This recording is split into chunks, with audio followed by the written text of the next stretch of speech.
hace masivamente.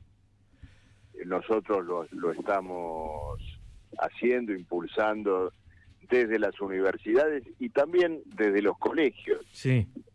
Porque ya estamos detectando que hay mucho interés en concurrir a la marcha por parte de colegios secundarios, profesorados, en alguna medida, porque todo el mundo se ve reflejado o a futuro cuando tenga que entrar a una universidad o actualmente en lo que es la asfixia general de la educación pública. Uh-huh. Y luego, por otra razón mucho más elemental y política, que es la de movilizarse contra este gobierno.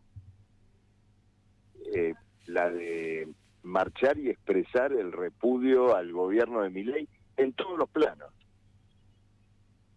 Es decir, la movilización de mañana, incluso cuando muchos, o particularmente te diría, el Consejo de Rectores busca rodearlo de una cierta asepsia política en función de una futura negociación con el gobierno, creo que tiene para la mayoría de los que van a concurrir el significado de poder expresar el rechazo al gobierno de Milei, como te decía antes, en todos los planos. Uh-huh. Su política represiva, las corruptelas que envuelven a toda la camarilla de gobierno, esas corruptelas como contraparte de un colapso social general que abarca a la universidad, pero también a la salud, jubilados, en fin. Va a tener esta característica y por lo tanto la impulsamos a la movilización fervientemente. A ver, ¿te sorprende, ya no te sorprende que a pocos días cuando se anuncia una marcha ya programada, la justicia tome posición pero en favor del gobierno para no financiar a las universidades? No, a ver, esto tiene una coherencia con lo siguiente. Milei indudablemente gobierna con métodos de excepción, como por ejemplo en este caso el desconocimiento liso y llano de una ley, sí, votada, refrendada, ratificada. Bueno, el desconocimiento de esa ley marca, digamos, lo que significa gobernar bajo un régimen de excepción. Pero lo notable es que ese régimen, podríamos decir, extraconstitucional, tiene el guiño de los propios aparatos del Estado, en este caso de la justicia. Vos fíjate que lo que la justicia está avalando cuando habilita la apelación a la Corte, que significa la posibilidad de que la ley ahora duerma el sueño de los justos, ¿no es cierto? Es decir, que se quede clavada en la Corte. Y bueno, la justicia está avalando el desconocimiento de una ley. Claro. Y un argumento oficial que tiene todas las características de un fraude. Me quiero detener en esto, porque el gobierno, después que se vio obligado a promulgar la ley, sacó después un decreto señalando que no podía aplicarla si el Congreso no indicaba, ¿no es cierto?, de dónde salían los fondos. Este principio de condicionar la ley, ¿no es cierto?, a los fondos ya es una especie de cepo a cualquier cuestión que vote el Congreso y que no le guste al gobierno, ¿no es cierto? Pero además se cae por su propio peso por el hecho de que primero se votó la ley de financiamiento y después se votó el presupuesto. El presupuesto nacional tenía que incluir obligatoriamente la ley que ya votó el Congreso, la debía prever. El gobierno no previó en el presupuesto la ley de financiamiento, la desconoció directamente, votó ese desconocimiento y después dice que no puede aplicar la ley porque no previó los fondos. Es decir, todo esto es parte, digamos, de un procedimiento completamente irregular, como te decía al comienzo, propio de un gobierno que va ejecutando sus pasos por afuera del orden legal vigente que supuestamente el Ellos mismo venían, gobierno claro, venían a defender. y otros defienden, Ujú. ¿no es cierto? Los defensores del derecho, la libertad y el orden social vigente, sus abanderados, serían los partidos, ¿no es cierto?, que hoy están al frente del gobierno. Entonces, ese orden institucional está desconocido y por lo tanto se gobierna por afuera de cualquiera de esas reglas. Esto se liga con la corrupción, porque mucha gente se pregunta por qué lo sostienen a Adorni, ¿no? ¿Cuál es el empeño? ¿Por qué esto de que Adorni no se va? Como dijo, no se va ni en pedo, Sí. ¿no es cierto? Todas estas expresiones. Eso también es una señal política. Es decir, el robo o el lumpenismo ejercido desde el Estado forma parte de un régimen de excepción, de un régimen paraconstitucional. Es decir, a mí me votaron para llevar adelante esta masacre social, para llevar adelante esta liquidación de cualquier conquista laboral o salarial en la Argentina, en aras de asegurar el pago de la deuda pública, los negocios especulativos de los acreedores del país y demás. Y bueno, me votaron para eso y, como decía aquella canción, soy lo que soy. Es decir, ustedes tienen que tolerar a una banda de lúmpenes en el poder político si quieren asegurar este rumbo. Ahora, ¿crees que después o en la marcha, que seguramente va a ser multitudinaria porque ya los antecedentes que vimos fue masiva, pero crees que en esta después vos decías no es solo una marcha universitaria, sino también una marcha contra las políticas del gobierno? ¿Escucharán o no? Mira, acá lo más importante es qué hagamos nosotros. ¿Por qué? Particularmente después de la marcha, es decir, qué hagamos los que nos vamos a movilizar. Uh-huh. La gran pregunta es si la marcha es un peldaño para una movilización, una lucha superior, o la marcha es el responso de la cuestión del financiamiento universitario.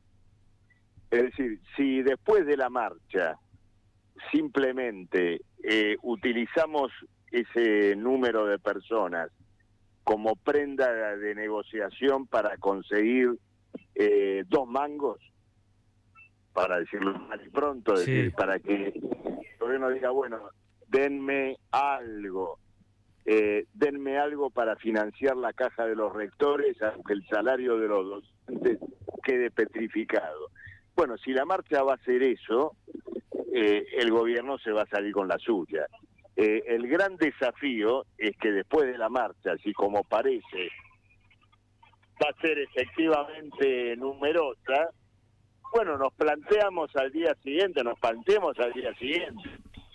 convocarnos en todas las universidades, en todos los colegios y apoyarnos en el resultado de la marcha para ir por una lucha superior.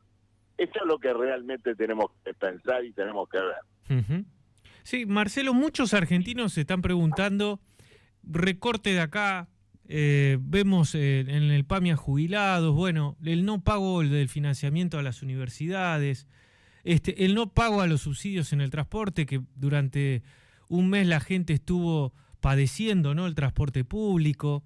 Vemos recortes en todos lados, pero la pregunta es, ¿a dónde va la plata? ¿O dónde se está fugando la plata? No, Milei lo explicó claramente, Facundo. ¿Sí? Él dijo lo siguiente: mi esquema presupuestario Sí. es asegurar el pago del capital y los intereses de deuda. Es decir, un presupuesto que asegure los recursos para eso. Uh-huh.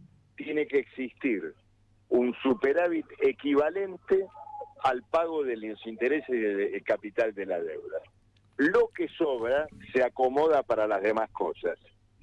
Es decir, es un presupuesto funcional al interés de los acreedores de la deuda pública de la Argentina. Tiene este sentido, con el agravante de que como Argentina no consiguió un refinanciamiento duradero de su deuda, los famosos 20.000 millones y todas esas cuestiones de las que tanto se habló nunca existieron. Eso quiere decir que los vencimientos actuales se van renovando a plazos cortos y con rendimientos muy caros para el país. Entre abril del año pasado y abril de este año, el rubro de intereses de pago de la deuda pública en el presupuesto creció un 76%. Claro, estamos hablando nada más de intereses, ¿no? Es increíble. Claro, es como una persona que en su presupuesto mensual está pagando dice, los intereses de la tarjeta. Claro, los intereses de la tarjeta me comen el 80% del salario. Claro. Entonces, bajo esas condiciones, Milei es como el jefe de una familia que dice, miren, la tarjeta se paga y por lo tanto este mes comemos un día sí y un día no. Entonces, alguien puede preguntar quién le dio el mandato para llevar adelante ese endeudamiento espiralado. Pero efectivamente los que celebran esa situación fondos que han concurrido a realizar beneficios muy lucrativos con este esquema económico. Naturalmente la contrapartida de esos rendimientos, de esos intereses elevados, es la deflación económica, la depresión económica, que se va agravando y que va armando un círculo vicioso en torno del propio proceso económico. ¿Por qué? Porque como la recesión económica golpea la recaudación del fisco y por lo tanto hay menos ingresos, el Tesoro tiene que profundizar la motosierra para cumplir con la regla de Milei. Es decir, pago más intereses de deuda, cobro menos impuestos porque la gente no consume y por lo tanto, en base a eso, tengo que cerrar el INTI o despedir 1.700 trabajadores, tengo que despedir en el INTA, tengo que desfinanciar las universidades. Es una espiral negativa, es decir, es una involución sistemática, ¿no es cierto? Una especie de metástasis en un proceso económico y social. Por otro lado, Marcelo, ¿qué es lo que, a ver si se puede catalogar el caso Adorni? ¿Para el gobierno qué es? Porque vinieron con una moral, de la moral sueca de no utilizar los recursos del Estado y ahora hacen uso y abuso, ¿no? Y no pueden explicar el blanco sobre el negro. ¿Para vos qué es el caso Adorni, si lo tendrías que explicar? Es contradictorio. Indudablemente que por un lado golpea la autoridad política del gobierno y una base, no sé lo que pudo creer en esos dichos. Sí. Por el otro es un ensayo. Es decir, del mismo modo que desconocemos financiamiento universitario, discapacidad, etcétera, del mismo modo podemos establecer un gobierno paralelo donde cobramos $50.000 por mes de sobresueldo y por lo tanto llevamos adelante un régimen de gastos absolutamente extraordinarios. Si eso se logra legalizar, bueno, digamos, esto que hablábamos del régimen de excepción logra un salto extraordinario. La historia está llena de déspotas en todos los sentidos, Sí. que hicieron de la ostentación y del desfalco del tesoro público un elemento de autoridad. Es decir, no despreciemos este aspecto. No. Hacemos lo que queremos. Este es el sentido profundo que tiene el caso Adorni, y por lo tanto es un motivo todavía más valedero para, por ejemplo, hacernos presente mañana en lo que digamos va a ser una gran manifestación de rechazo político a todo lo que está ocurriendo. Marcelo, como siempre, la última pregunta. A ver, se están marcando las encuestas, sé que ustedes tampoco seguían por las encuestas, y la izquierda como que está tomando peso en la Argentina, ¿no? Como que está creciendo. No te voy a decir una figura particular, pero digo, la izquierda. ¿Sorprende esto que empiece la gente a ver a la izquierda como una opción ahora en la República Argentina? Bueno, es un resultado de esta descomposición económica general y nada social, menos que en manos de la derecha, sí. ¿no es cierto? Claro, indudablemente tiene que ver con esto. Hay un desplazamiento en la población que es muy interesante y que tiene que servir para que la izquierda presente un programa de transformación social. Es decir, que explique cuál es su perspectiva estratégica. Nuevamente acá se plantea, como te decía antes, en relación a la marcha de mañana, acá también se plantea una disyuntiva. Si este desplazamiento político que se observa, nosotros en algunos sondeos, lo utilizamos como punto de apoyo para desarrollar un planteo de transformación social, levantar claramente la perspectiva del socialismo frente a, por ejemplo, lo que es la barbarie de la guerra internacional, Sí. o nos quedamos en una cosa de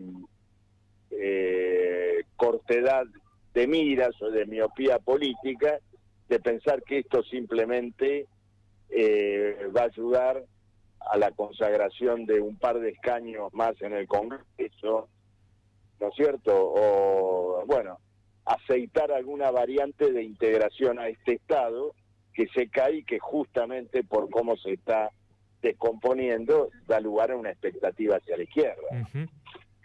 Pero no hay que desaprovecharlo. No, por supuesto. Lo más importante es que debatamos la perspectiva de este giro. ¿No es cierto? Es decir, si le vamos a dar una impronta revolucionaria, transformadora, o simplemente es el peldaño para un carrerismo planetario, nada más. Bien. Como siempre, gracias por tu tiempo y predisposición. Un abrazo, Facundo, adiós. Abrazo y muchas gracias. Pasó Marcelo Ramal, dirigente de Política Obrera. Pausa.